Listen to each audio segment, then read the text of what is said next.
Tri-State Chimney Service and Restoration. Of course, clean chimneys and fireplaces, do repairs, restoration on those.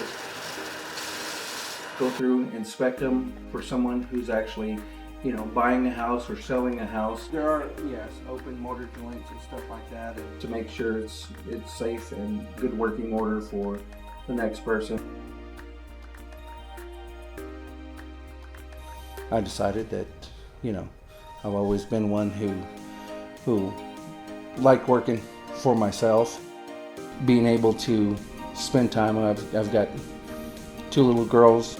Being able to do this, I can schedule it and take care of my family time with with everyone there, because that is very important to me. And then also being able to take care of the customers.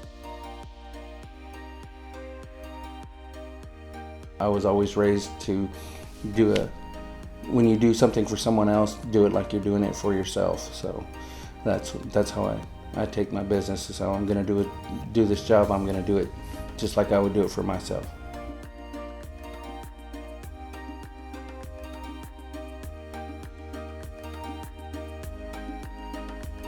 Continuing to push through and to think about the advantages of being your own boss. Is this right?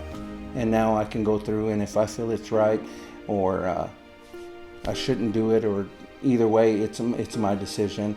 And so just continue and let your heart, and if you need to pray about it, go ahead and pray and make sure that you're at peace with what you do.